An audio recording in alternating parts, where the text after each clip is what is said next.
Ma mission TV, le miroir du monde. Eza mboka pona biso nyonso eza pona me opposition pete ni pona nini bato majorité eza na bato cash eza ya bango pete même bato CCF ya Kabila FCC côté FCC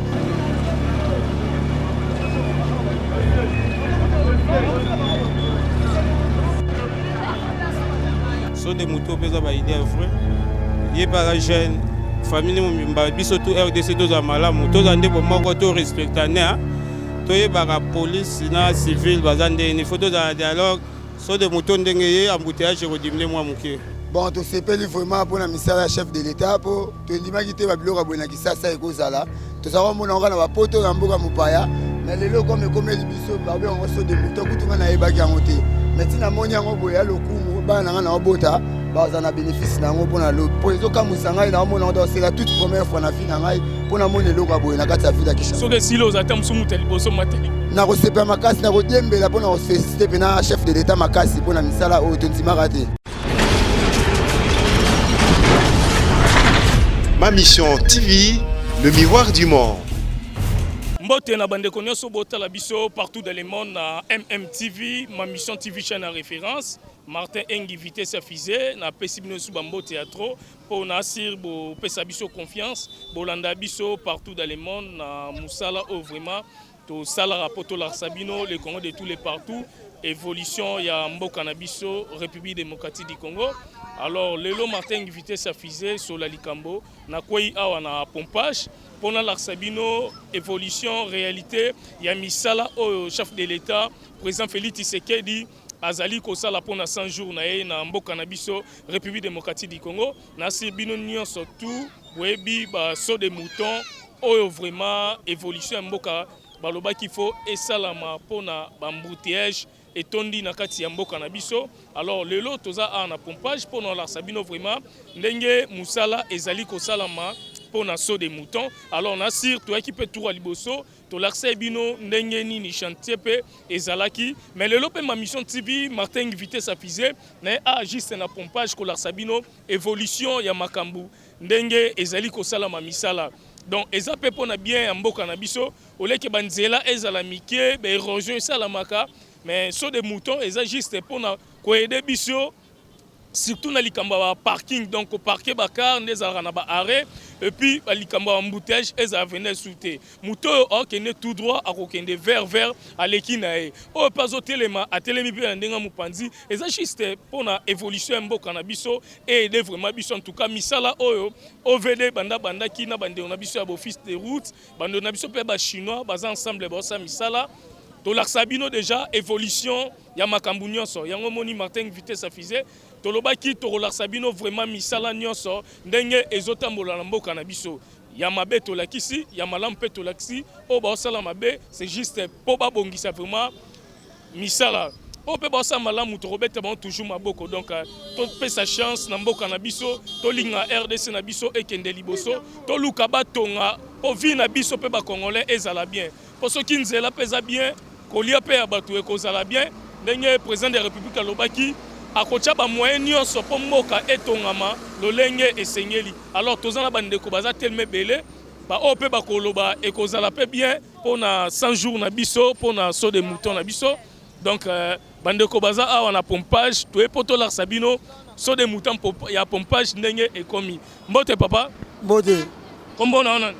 kombo na Clément à Clément a toza na pompage na lingi juste o pesa message moko pona bandeko tout ba otala yo pona so de mouton oyo président de la République Félix Tshisekedi asali pona bino pona biso bana mboka na kopesa message ya bandeko na président na biso Félix Tshisekedi na pesa vraiment merci na o asali biso na biso a na pompage asali biso le komo ya mutu eza pena malamu parce que koto ya embouteillage ezalaka makasi mais so nde loko so sili na moni pena embouteillage koto et que ezala lisusu pena te asali biso le komo ya malamu donc message ka yango ngai évolution nango moni ndenge nini tangu so de mutu comité na niveau déjà komi na suka misala na ebité soki pour tout misuba lo ba so de mutu wana zo créer ka embouteillage misuba lo ba tina so de mutu ezate misupe ba sepela nango mais surtout créer embouteillage eza bona solution na biso eza bona malamu na biso créer embouteillage lelo mais lobito luka po lobito le kamalamu to zana malamu c'est créer embouteillage lelo mais yango na lo bakaka Ce qui est embouteillage, c'est ma BPT. Parce que tu as une solution pour l'embouteillage, nous sommes ici là. Nous sommes BT. On est BT. Pour la biso évolution, la biso pina, et qui est à l'aise, embouteillage, à la guité, et qui est à l'aise, et puis qui est mango, pour les cavasseurs de moutons. Si message n'est pas contre Zambo, Kao, la biso. Bakonzi batala biso na minute oyo na pesi bango merci ba continuer musala basala oyo ya malamu ya mabe o batako sala batika basala biso malamu o basala la biso to moni ndeti oyo ba evre ndeti ya eloko o basali so basala ngol susu basala pe ba ndeko mususu ezala vraiment bien. Alors merci vraiment ma mission TV chaîne référence na bitende ko soki olingi pe o barsagiste message donc Voldy tozane à réalisateur ya ma mission TV mbote papa. Mbote papa na ngai boni yo. Bien papa, to moni ozali kola moto, tala kaka wabi Kinshasa nde embouteillage ndalingi juste opesa message pour na saut de mouton oyo bazo sela biso na bité soki pour poussa na. Pour na saut de mouton to senga non merci na président de la République. Wani surtout awasa marambo normal. To soutenir les sous a poussa na liboso pour tozaka pour samboka tout développer na makambo nyos. Saut de mouton pesa ba idée vrai.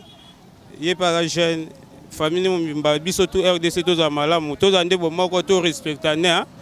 to yé bara police na civil bazande ni photo de dialogue so de moto ndenge yé embouteillage redimler moi muké wa vraiment ndimi que ça la bien et ça la bien. Merci papa donc merci papa pe ondimi so de mouton mais ba te belé pe bazo bo yango bazo ignorer. Bon soki ba bo yango bazan raison susu ba bima le banda RDC te mingi to koli mingi ya RDC. Mais na mboka pe misusu déjà biso to moni to bima moi mukie eza ba normal eza ba makambo oyo sala maya lelo monde high tech monde à vitesse donc makambo normal nda ngwane sa manatan oyo to ignorant ngote total ngo ndenge travailler to mona ke faciliter biso sima mikolo. Merci. Merci vraiment. Alors, mesdames et messieurs, voilà, toza toujours en pompage. Poto la Sabino, ndenge évolution, ya misala, ezali ko salama, pour na saut des moutons, ezo salama pour na mboka na biso, République démocratique du Congo. Alors, pourquoi tu es sous pompage pour pompage ne évolution ya misala na Kinshasa mobimba na RDC mobimba évolution ne ezana pompage to moni vraiment nzela et comme na suka donc kalate tikali babilora mike basala kalate bomona déjà ba mituka ekoleka déjà et puis circulation ekozonga normal. Alors so des moutons yango na pompage ezali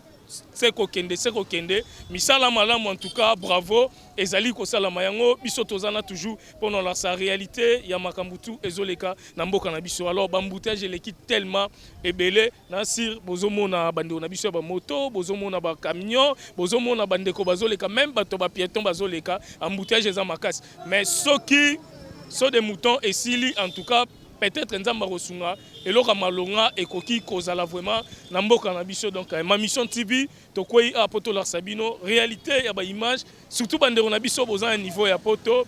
oyo pe boyebi mboka mondele ndenge vraiment ezaka na ba norme tout yango pe to sambela nzambe un jour Congo na biso pe ezamba norme tout ndeti ba mboka belé ezalaka ya ba Soudan ezalaka ba Maroc ezalaka ba Égypte ezalaka ba Tunisie ezalaka to pe na besoin RDC na biso tokende toujours liboso. Alors merci vraiment na bandeko tout ma mission TV chaîne à référence tozo pe ba image ya bandeko misusu oyo esengi baloba merci.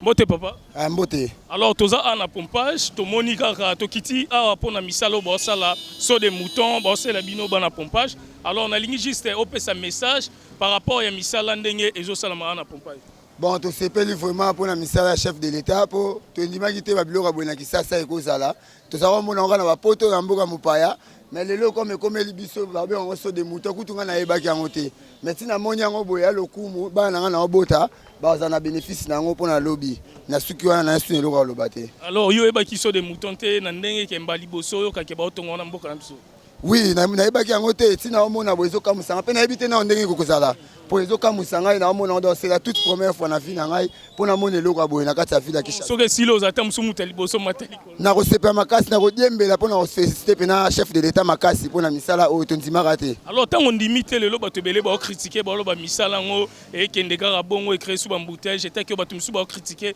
yo zolo banini et que moi na pompage. te take mwana pompage pe mwana Congo en plus congolais babenganga pe susu na kolinga baninga wana bayeba ke misala basala yango maleme mboke bongaka mbala moko te bambouteillage ekosila bakokanalize baterrasse baplace ya bato bakoleka mpona mboka eza pena malamu mpona surtout mpona saute mouton to féliciter chef de l'état pardon vraiment babi misala ezosamba mais biso mo bakinois toza propreté toza salité nde tozobebisa place akobwaka foule omona okipe tobwaka place oyo yango misala ezosala bato bazokritike biso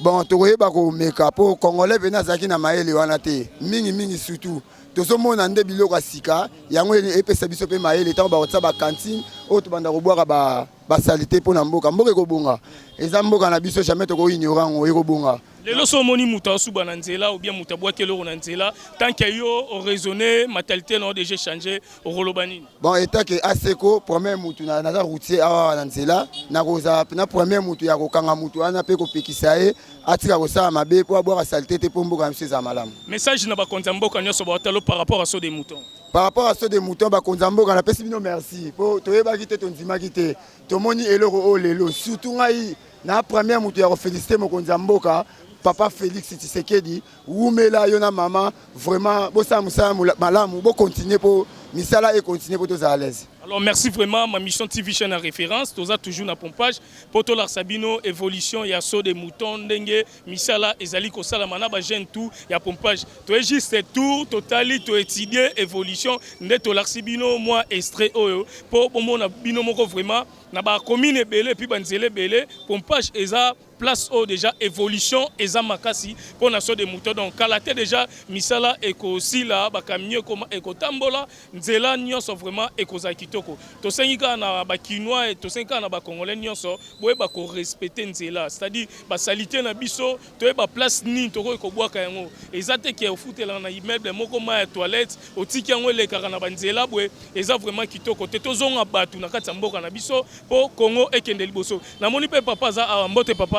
papa na biso ma mission TV to est en pompage total la évolution en saut des moutons ndenge misala ezali ko salama na lingi juste opesa message par rapport à évolution misala bon tout d'abord na le comme on a Djibril na féliciter nos président na biso mboka pour na initiative bazui entre félicitations pour la président bon t'encourager ye ete ba musuna cesse ba ima te yazo salante mboka eza mutu moko te même Tshisekedi te même ya biso nyonso na initiative azosala pona ko faciliter transport ya biso nyonso po bambouteillage ezala te po mutu nyonso abimaka tongo po azonga kendaku atrouvaka ba difficulté te ni bambouteillage na nzela en tout cas félicitations longone pona ye moko mais le loba bato na chaîne na bino lisusu chaîne na biso mission TV bato belé ba critiquer ba misala oyo ezana nga biloko mo l'exatant ko l'exatant ko sel so ba so des moutons bon baza ba congolais te so bazaki ba congolais bakoloba maloba na te baza ba étranger un congolais ngane te un congolais na koloba eloko wana te na critique ngo ke kusuka na nzela kutu pona ngai esengwe ke ne évoluer sila po ba côté mususu meme na bakinga sani bakinga ntoko bakoma na nani obike un jour ya so muto et que ça la bijou kota pompage bato babanda ko contempler donc na pourquoi na butu de que surtout tant ba hotel limi enani éclairage public batika biloko moi goudron ko sala pepele ko sala elengi lisusu batika ba critique wana batika mboka évoluer même au bazano position ba sepele loko e salama eza mboka pona biso nyonso Congo eza pona me opposition pete ni pona nini bato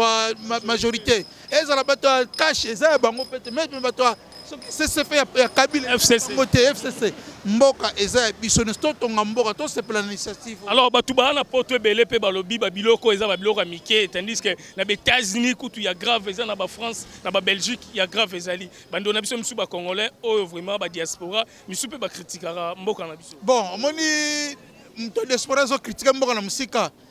ngana senga ya awa po a ko pesa ide ndenge ni mboko eko évoluer tango zo critiquer na musika ce n'est pas un congolais biso neto zo souffrir to bi pasa mboko to ba congolais ba ya to bongisa mboka batika ba critique to na posa sur ya critique te po musu bazaki ba nani ba na diaspora ba diaspora musu bazala mboka na bazaki ba opposant ya Kabila ti lelo ba commencer ya fachi mitu ezo sala te ba ya to sto bongisa mboka po mitu esala batika ba critique wana. Alors merci vraiment ma mission TV.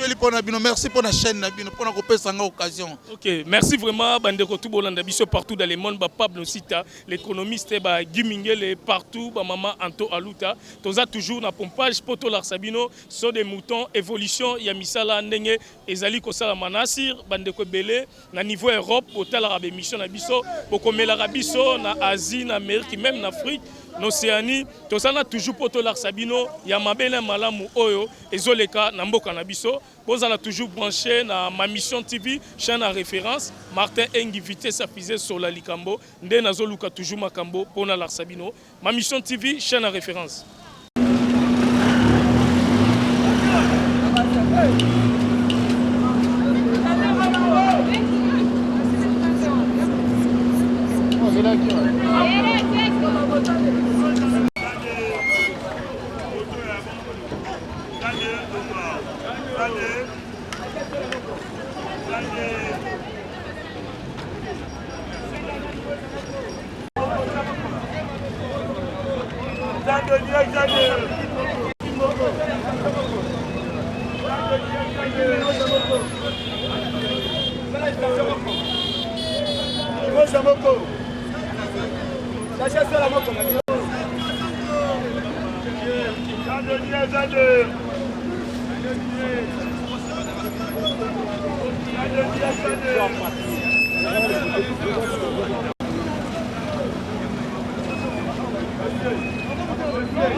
Ma mission TV, le miroir du monde.